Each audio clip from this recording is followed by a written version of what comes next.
எல்லாருக்கும் வணக்கம். இன்றைக்கி நம்ம பார்க்க போகிறது வீடியோ வந்து பார்த்திங்கன்னா, ஒரு கிராமத்து லுக். யாருன்னா இப்படி ஒரு குளம் பார்த்துட்டு இருந்தீங்கன்னா உங்கள் ஊரில் இருக்குன்னா கமெண்ட் பண்ணுங்கள். உங்களுக்கோசரம் இந்த வீடியோ ஃபுல்லாக எடுத்திருக்கேன். Nature, positivity. பாருங்கள், எனக்கு இதை பார்க்கும்போது என்னோடய நேட்டிவ், இது கம்ப்ளீட் நேட்டிவ். ஸோ இதெல்லாம் நான் வந்து சின்ன வயசில் இந்த தண்ணியில் இறங்கி விளையாடிருக்கேன். நான் இப்போ நான் இறங்கி விளையாடுறதில்லை. அந்தளவுக்கு மைண்ட் செட் இல்லை, நம்மளுக்கு டைமும் இல்லை. இங்கே வரும் இந்த ஆலமரத்தை பார்த்தீங்கன்னா நீங்கள் என்ன நினைக்கிறேன்னு சொல்லுங்கள். இதுக்கு ஒரு முக்கியமான விஷயத்துக்கோசம் இந்த ஆலமரத்தை நான் எடுத்திருக்கேன். இதை பார்த்து சொல்லுங்கள், இந்த ஆலமரத்தை பார்த்தா உங்களுக்கு என்ன தோணுது. கடைசியில் இதை பற்றி சொல்லுவேன் என்ன தோணுச்சு அப்படின்னு சொல்லிட்டு. நெக்ஸ்ட்லி இப்போ நம்ம ஒரு முக்கியமான டாபிக் பேச போகிறோம். ஸ்கின் ஹெல்த்தை பற்றி பேச போகிறோம். Mainly dandruff, dry scalp, skin related இஷ்யூஸை பற்றி பேச போகிறோம். இந்த மாதிரி நீங்கள் பார்க்குறது வெப்பாலைன்னு சொல்லுவோம். இந்த வெப்பாலை யூஸ் பண்ணிவிட்டு எப்படி நேச்சுரலான ஒரு எண்ணெய் ரெடி பண்ணுறது, ஸ்கின்னுக்கு சம்மந்தப்பட்டது, மோஸ்ட்லி டேண்ட்ரஃப் சம்மந்தப்பட்டது. நிறைய பேர் நம்ம இந்தியன்ஸ் பார்த்திங்கன்னா பொல்யூஷனால், வாட்டர் பொல்யூஷன் இல்லைனா அட்மாஸ்பியர் பொல்யூஷனால் நம்ம நிறைய ப்ராப்ளம்ஸ் ஃபேஸ் பண்ணிட்டுருக்கோம் ஸ்ட்ரெஸ்ஸால். அதனால் இதுக்கு ஒரு ரெமெடி எடுத்துகிட்டு வரலான்னு சொல்லிட்டு ஒரு பிளானோடு வந்திருக்கோம் இன்றைக்கி. அந்த வெப்பாலையிலேருந்து ஒரு 5 இலையை பறிச்சுட்டு வந்து நல்லா வாஷ் பண்ணிவிட்டு ட்ரை பண்ணிவிட்டு அதை சுத்தமான தேங்காய் எண்ணெயில் ஊற்றிக்கிட்டு அதில் அந்த இலையை பிச்சு போடணும். பிச்சு போடும்போது பார்த்திங்கன்னா எண்ணெய் க்ளீனாக இருக்கும், ட்ரான்ஸ்பரண்ட்டாக இருக்கும். ஓகேங்களா? இந்த இலையை அதில் பிச்சு போட்டுட்டு 5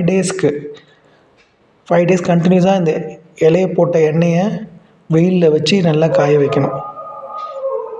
டஸ்ட்டு வேறு எதுவும் அதில் விழக்கூடாது, மாய்ஸ்சர் கண்டென்ட் எதுலேயும் அது சேரக்கூடாது. 5 டேஸ் வச்சுனே வந்தீங்க என்ன ஆகும்னா, இலையை போட்டு அந்த எண்ணெய் வந்து ஒரு பிளாக்கிஷ் கலராக மாறும். வீடியோ இப்போ நல்லா பாருங்கள். பிளாக்கிஷ் கலராக மாறும் 5 டேஸ்க்கு அப்புறம், வெயிலில் வச்சதுக்கப்புறம். அதை எடுத்து நீங்கள் ஸ்கேல்பில் மசாஜ் பண்ணிவிட்டு ஒரு 1/2 அன் ஹவருக்கு அப்புறம் லைட்டான ஷாம்பு வச்சு குளிச்சிங்கன்னா, ஈவன் ஷாம்பு இல்லாத சீக்காவோ வேறு ஏதோ நேச்சுரல் இன்க்ரீடியண்ட்டை போட்டு குளிச்சிங்கன்னா உங்களுக்கு ஃபேஸ் பண்ணுற டேண்ட்ரஃப்பு இல்லை வேறு எதுனா ஸ்கின் இஷ்யூஸ் வீக்லி 2 யூஸ் பண்ணணும். வாரத்துக்கு 2 வாட்டி, 3 நாள் விட்டு கேப்பில் யூஸ் பண்ணிங்கன்னா கண்டிப்பாக உங்களுக்கு வந்து நல்ல டிஃப்ரென்ஸ் தெரியும். முக்கியமாக டேண்ட்ரஃப் ப்ராப்ளம்ஸ் இருக்காது. ஸோ கண்டிப்பாக ஒரு 1 மந்த்துக்கு யூஸ் பண்ணி பாருங்கள். ஃபஸ்ட் வாட்டி யூஸ் பண்ணும்போது தெரியும் உங்களுக்கு அந்த ட்ரைனஸ் இருக்காது, தலையில் இருக்க ட்ரைனஸ். இதை யூஸ் பண்ணிவிட்டு டிஎம் பண்ணுங்கள், மோர் வீடியோஸ்க்கு ஷேர் பண்ணுங்கள், சப்ஸ்கிரைப் பண்ணுங்கள். Will come up with new tips, tricks. ஓகேங்களா? இதை வந்து செக் பண்ணிட்டு தான் சொல்கிறோம். நான் யூஸ் பண்ணிகிட்டு இருக்கேன், நல்லா தான் இருக்குது. ஸ்கின்னில் இருக்கிற ஸ்மால் இரிட்டேஷன்ஸ், இச்சிங், அதுமாரி இருக்கிற ப்ராப்ளம்ஸ்க்கெலாம் நீங்கள் இதை வந்து தடவிட்டு குளிக்கிறதுக்கு முன்னாடி கொஞ்சம் நேரம் கூட தடவிட்டு ஒரு 1/2 அன் ஹவருக்கு அப்புறம் குளிச்சிடணும். ஃபஸ்ட்டு சொன்ன மாதிரி இந்த ஆலமரத்தை பற்றி பேசலாமா? இந்த ஆலமரத்தை பற்றி என்ன சொல்லணும்னா, இதை பார்க்கும்போதே உங்களுக்கு ஒரு வைப்பு கிடைக்கும். இந்த ஆலமரம் வந்து ரொம்ப வயசான ஆலமரம். அதுக்கு எவ்வளோ விழுதுகள் இருக்குது பாருங்கள் சைடில், அவ்வளோ வயசான விழுதுகள். ஸோ இந்த மரத்தில் அந்த விழுதுகளை வந்து என்டையர் மரத்தை காப்பாற்றுது.